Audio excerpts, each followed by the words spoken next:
It's infinite because the earth makes oil. It isn't like the old days people said, oh, it's from dead dinosaurs. That's not from dead dinosaurs. Right. The earth produces the oil. The earth produces the oil. It's infinite. For U.S. oil companies that are recording their largest profits in years, they have a choice. One, they can put those profits to productive use by producing more oils, or they can, as some of them are doing, exploit the situation, sit back, ship those profits to the investors, and while American families struggle to make ends meet. Well, that was President Biden last week, blaming the oil companies for 40-year high inflation. Executives from 6 major oil companies will testify before Congress on the record high gas prices this upcoming Wednesday. Joining me right now is the chairman and CEO of United Refining Company. He's also the CEO of Gristedes, D'Agostino Foods, and the Red Apple Group. John Catsimatidis is here. John, good to see you. Thanks very much. Your reaction to what you just heard from Biden, blaming oil companies. It's part of the big lie. And the White House has not been telling the truth to the American people for a long time.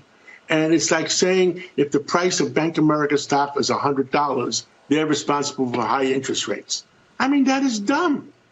I mean, the markets are the markets. The markets are trading oil. And the oil companies, whether they're producing it or refining it, they're the ones that are just going along with the markets. And the day when President Biden took office, the price of crude oil was $55 a barrel. Today, it's over 100. Yeah. So it's just nonsense. And it's part of the war he has on North America. Nobody can still understand why there's a war on North America on buying American oil. And he insists on buying foreign oil, making the foreigners rich and making the American people poorer. But, Maria, this problem can be solved. This problem can be solved. All he has to do is turn on the Keystone Pipeline. All he has to do is turn on the Alaska Pipeline and give out the permits to drill and do whatever they have to do. And price of oil could go back down to $55, $60. In 90 days, 120 days, it'll go back down. Yeah. And the price of food will go down at the same time. Vladimir Putin must be taking in, what, $1 billion a day at this point, John? You know, gasoline prices are pulling back from 2-week highs this morning, but they're still up above $4 a gallon. What's your take in terms of where prices are going?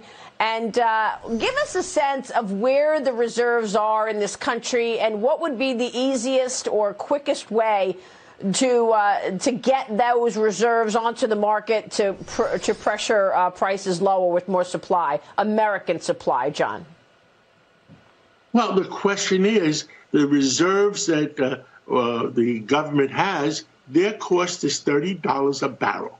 So is the government going to say to me, John, we got a great deal for you. We're going to give you oil at $30 a barrel because that's our cost.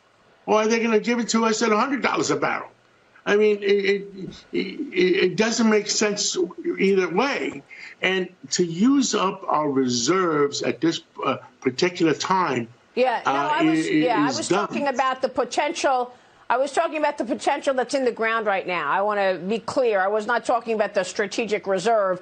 He's already released reserves from the Strategic Petroleum Reserve twice, and oil prices went right back up. So it didn't really work. But I'm talking about the potential that's in the ground right now and the process of drilling, how long it would take should he actually change course here. But it doesn't look like he is going to change course, John, because that would certainly show that his climate change agenda has been a failure. Maria, Alaska has 100 years worth of oil, over 100 billion barrels. Canada has 180 billion barrels. And Maria, that does not count the Arctic Ocean off the coast of Canada and Alaska. I mean, it's infinite. That's what I was looking for. It's infinite because The earth makes oil. It isn't like the old days. People said, "Oh, it's from dead dinosaurs." That's not from dead dinosaurs. Right. The earth produces the oil. And of course, the elevated price of oil and gasoline and diesel is keeping food prices up as well. The transportation of the product has food prices up 7.9% year over year. What's your take on food prices and inflation in America right now? They will continue to rise over the next 30, 60, 90 days. And there's no choices. I mean, I would say in the next 30 to 45 days, you'll see food prices up another 10%. If Joe Biden reverses course and opens up North America, and what I recommended, the North American Treaty, Energy Treaty, we can produce 15 million barrels a day and make North America self-sufficient. And there's no reason we should be making our enemies rich and making the American people poor. And that's what it comes down to. Yep. Amazing that you think and the prices of food will come right down. And amazing to me that you think food prices are going up 10% over the coming months. John, thanks very much. We'll keep checking back with you. Good to see you this morning. John Catsimatidis.